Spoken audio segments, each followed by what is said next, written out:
Good evening, boss. Thanks for the ginger ale. Can I ask you something about deep-sea mining? Of course, Claire, take your time and tell me what you're wondering about. I hear people say it could power the clean energy future, but I also hear it could harm the ocean. So what is it exactly? Deep-sea mining is the idea of collecting metal-rich rocks from the seabed, often from very deep plains far from shore. What kind of metals are in those rocks, and why do people care so much? Those rocks, called nodules, often contain nickel, cobalt, manganese and copper, which are important for batteries and other parts of clean energy systems. Where are these nodules found, and how deep are we talking?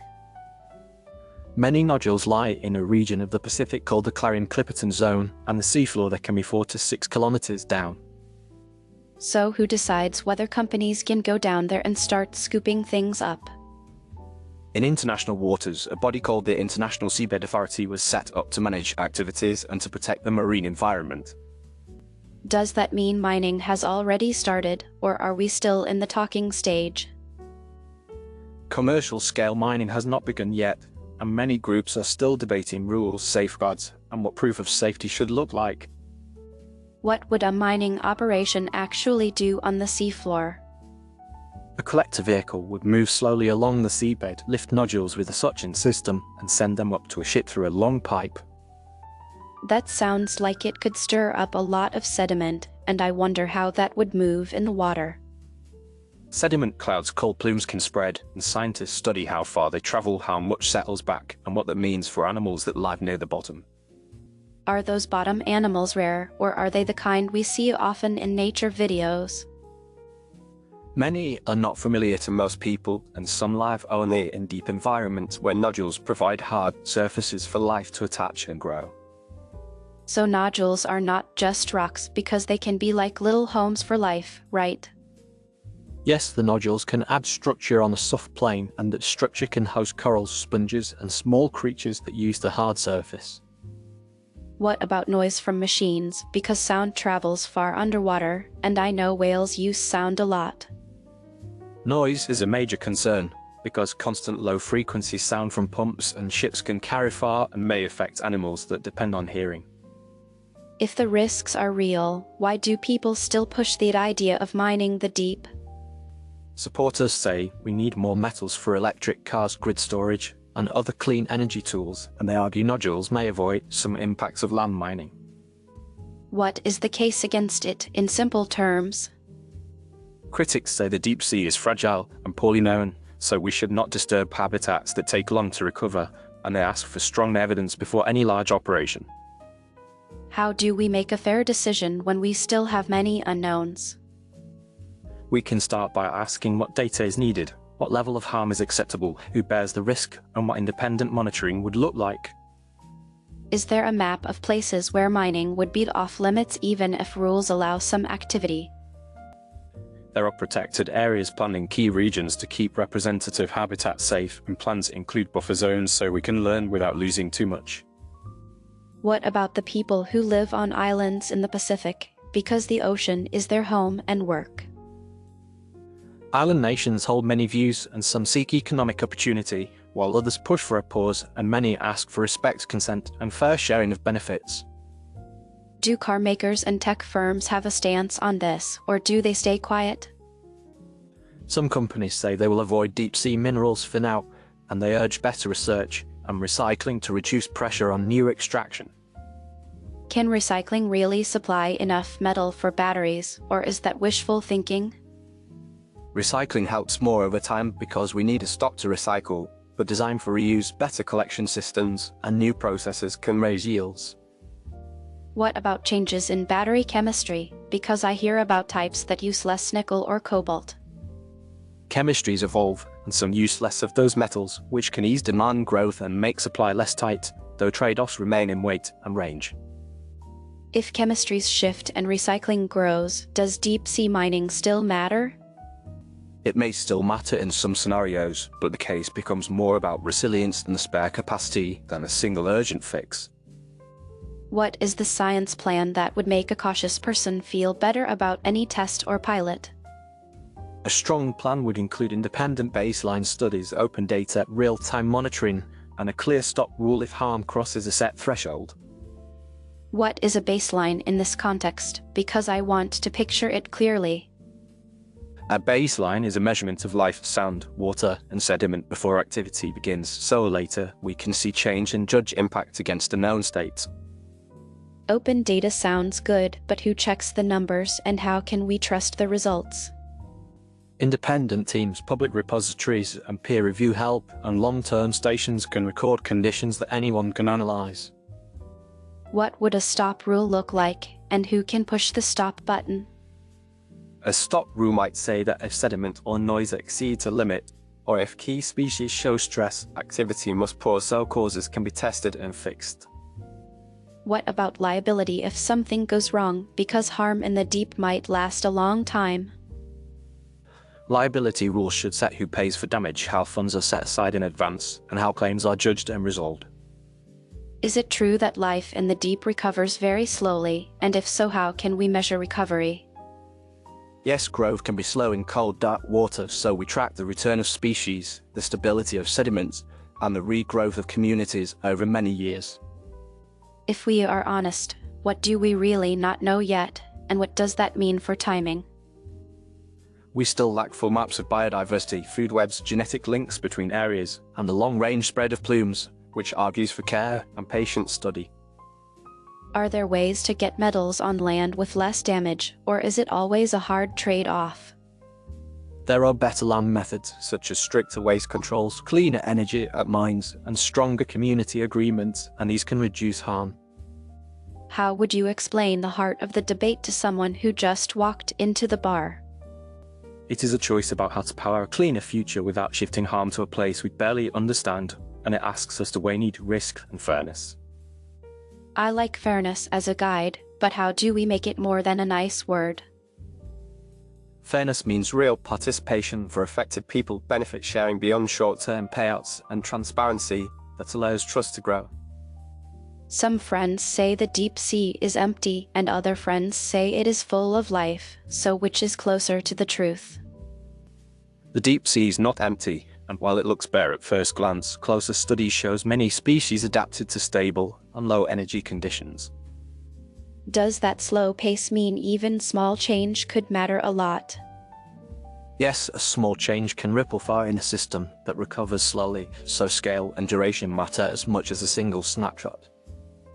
What about carbon stored in deep sediments, because I worry about stirring up old layers? That is part of the debate, and there is work to test how disturbance could release or redistribute carbon, and what that means for climate goals. If you were in charge of a cautious pilot, what would be the first guardrail you would install? I would require a limited area, independent monitoring, preset thresholds, and a clear plan to undo steps if results cross the line. Would cameras help, because I like the idea of the public seeing what happens in real time? Cameras help a lot, and so do acoustic sensors, sediment traps, and tags on animals, and these tools can make a pilot more open and instructive. How do we avoid a lock-in effect, where a small test becomes a large industry by momentum alone? We can fix the scale in the permit, set strict time limits, and demand proof that benefits exceed risks before any future step. How would benefits be counted beyond the profit of a company, because the ocean belongs to everyone? Benefits include access to metals for public needs, funds for the common good, support for science, and training for people in regions that host operations. What is the most convincing reason to wait, and what is the most convincing reason to start a pilot? The most convincing reason to wait is uncertainty about long-term harm, and the most convincing reason to start a pilot is to answer the uncertainty with careful data. What do you mean by careful pilot, because that phrase can hide many shortcuts? A careful pilot is small, slow, transparent, reversible, and designed with independent oversight and a strong voice for the public. If the goal is a clean and fair future, how does deep-sea mining fit into a wider plan? It must sit beside recycling, longer-lasting products, cleaner land mining, and battery research, and it should never be the only plan. How can a viewer judge news on this topic without getting lost in claims and counterclaims? They can ask who funds the study, whether methods are open, whether the timescale is long enough, and whether the result can be checked by others. Are there examples of tests that gave clear lessons we can use right now? Small trials have shown how plumes behave, how equipment performs, and how hard it is to track effects over distance, and those lessons shape better safeguards. What would a good public dashboard show during any test at sea? It would show plume levels, noise levels, camera clips, sample locations, and alerts that pause work when a threshold is crossed. How do we prevent a race to the bottom where one actor cuts corners and others follow? We need shared rules, shared penalties, and shared incentives for better behavior, and those must apply to every actor that wants to take part. Do we risk losing a chance at progress if we set the bar too high? If the bar is clear and fair, it does not block progress, it only blocks reckless steps, and that is a healthy filter for the long term. I like simple checklists, so can you give me one for a responsible approach? Here is a short list. Use the smallest scale, publish all data, protect key areas, pay into restoration funds, and accept an independent stock rule. What kind of restoration can we even do in the deep sea if something goes wrong? Restoration is limited, but we can stop further harm, allow time for recovery, and support research on how habitat structure might be rebuilt where possible. Who gets a say in setting the rules? Because I want to know whose voices are heard. Member states, scientists, industry, and civil groups take part in meetings, and the best outcomes come when all are given real time and real respect. How do we avoid greenwashing, where mining is sold as a climate act even if harm is high? We avoid it by tying permission to measurable climate benefits, honest life cycle accounting, and strict environmental performance in practice. What is life cycle accounting in this case, and why does it matter? It means counting emissions and impacts from start to finish, including ships processing waste and end use, not just the moment a rock is lifted. Do we risk shifting harm from rivers and forests on land to a dark place out of sight, and is that fair? That is the central ethical question, and fairness requires we do not hide damage in remote places, and that we listen to those most connected to the ocean. What would good consent look like for island communities, because words on paper can be thin? Good consent is informed, free, and ongoing, with power to withdraw, and it comes with benefits that reach families and endure across generations. What about the crew on the ships, since they work long hours in hard conditions far from land? Worker safety and fair pay must be part of any plan. In good operations, train crews rotate shifts and support health and rest at sea. If we needed only one guiding idea to hold onto, what would you pick? I would pick humility, because the deep ocean is complex, and humility keeps our plans careful and our promises small and honest. I like that, but I also want hope. So where do you see real room for optimism? I see it in better design that uses fewer scarce metals, in smarter recycling, and in science that grows quickly when we give it attention and support. Would a pause on mining stop innovation, or could it push better ideas in other areas? A pause can direct energy toward recycling, efficiency, and safer practices, and that can reduce pressure while we answer the hardest questions. If someone says the ocean is too big to hurt, what is the simplest reply? The simplest reply is that size does not protect delicate systems, and slow life can be harmed by small changes that build up over time. If someone says we cannot meet climate goals without this, what is the simplest reply? We can meet climate goals with many tools used together, and mining is only one path that must prove it does more good than harm. What does a good public conversation sound like, because people get heated on this topic? It sounds patient, it uses plain language, it shares sources, and it admits uncertainty, which lowers heat and raises understanding. How can schools teach this without scaring students or boring them with jargon? They can start with clear pictures, simple maps, short experiments with water and sand, and stories about real animals that live in the deep. If you had to draw a frame for decision makers, what would be inside that frame? Inside the frame I would put need, alternatives, safeguards, equity, and time, and I would mark each with a measurable test. I think people also worry about corruption, so how do we keep money from bending the rules? We set open bidding, strict audits, conflict of interest rules, and we publish contracts so the public can see who pays and who gains. Would stronger transparency slow down projects so much that nothing gets built? Transparency can speed trust, and trust reduces conflict so the net effect can be faster, safer, and less costly in the end. How do we weigh near-term climate gains against long-term ocean risks without bias? We can run scenarios that price long-term damage, we can compare them to the benefits of avoided emissions, and we can choose options that deliver both climate progress and ocean care. What is one common myth you want to retire tonight? I want to retire a myth that science already knows enough to predict every impact, because we still need better maps, longer records, and open trials. What is one common fear that is overstated in public talk? Some fear that any trial means a full green light, yet we can design trials that are small, time-bound, and tied to strict rules that force a stop if results are not safe. It feels like we need both courage and brakes, which sounds tricky to balance.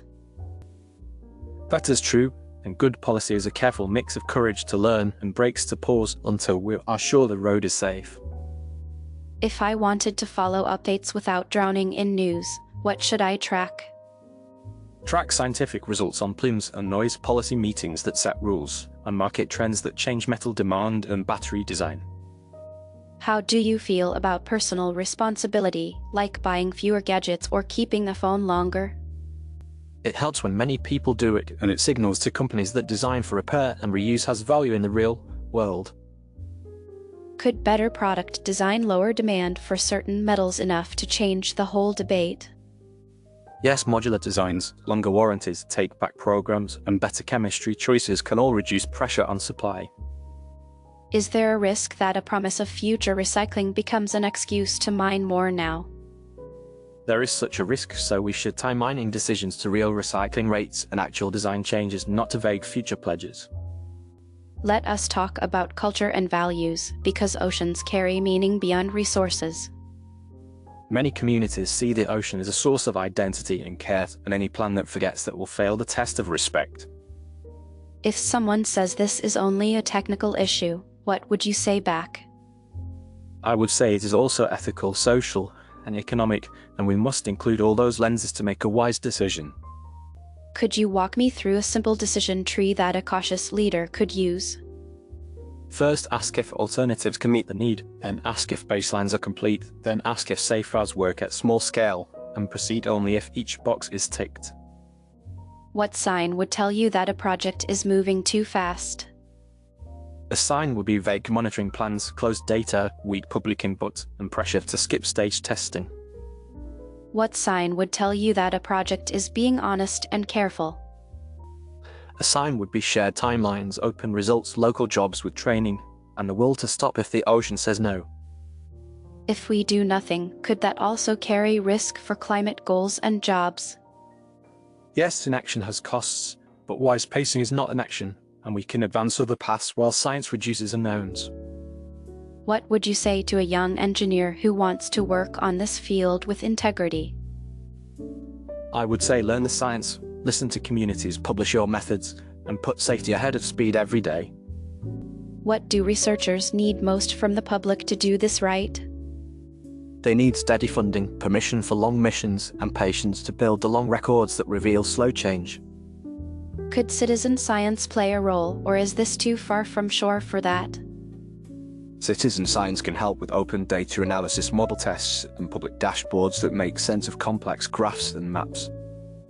What is the single clearest sentence you could give me to hold in my mind? We should power a cleaner world without breaking the deep ocean that supports life in quiet ways we still barely grasp. That helps, and I want to end with a practical note for viewers who care about the ocean. They can support repair and reuse, choose products built to last, ask brands about sourcing, and keep learning from trusted science. Before we wrap, I want to check if I got the core ideas right. Please tell me what you think you heard, and I will fill any gaps. Deep-sea mining aims to lift metal-rich nodules from very deep plains to support clean energy supply. That is correct, and the nodules contain nickel, cobalt, manganese, and copper that feed many technologies. The ocean floor is not empty, and nodules act like little houses for life that grows slowly and needs time to recover. That is right, and habitat value is central to the care we must take. Plumes and noise can spread far, and we need strong monitoring and clear limits that trigger a pause when harm grows. Yes, thresholds, open data, and independent oversight are key features of any safe plan. Fairness matters, so island voices, workers, and the broader public deserve real power in decisions and benefits. Yes, fairness is a pillar, not an afterthought, and it keeps trust alive. Alternatives like recycling, better product design, and changing battery chemistry can lower pressure on new extraction. Yes, the broad plan is safer and often cheaper across time. A careful pilot is small, slow, transparent, reversible, and staged, and it must prove it helps more than it harms before any scale up. That summary is strong, And it matches the cautious path I would advise. Thank you, boss. I feel less lost and more steady about what questions to ask next. You're welcome, Claire, and I'm glad your curiosity led you here tonight. One last thing, what should I read or watch to keep learning in a simple way? Look for plain language guides from research groups, follow open data dashboards, and return for new studies explained in calm words. I will do that, and I appreciate how you keep the tone respectful and clear. Respect keeps complex issues human, and clarity helps us act together without panic. I think I am ready to head out, and I will carry these points with me. Travel safely, Claire, and let the night air settle your thoughts. Thank you for the ginger ale and the patient answers, boss. Good night, Claire, and may your questions bring gentle light. It is late, and I should head home now, but I just realized I left my wallet at home and I am in trouble. Since I forgot my wallet, could you please treat me to the ginger ale if you are the kind person sitting beside me? I know you have been listening to our talk all this time, and if any part helped you even a little, please say yes. Thank you so much, and for donations please use the QR code at the bottom right of the video or the link in the video description. Please also give a like, subscribe to the channel, and leave a friendly comment. You can also find links in the description to other works in very different series if you want more to explore. Thank you again and good night, and I hope to see you here next time.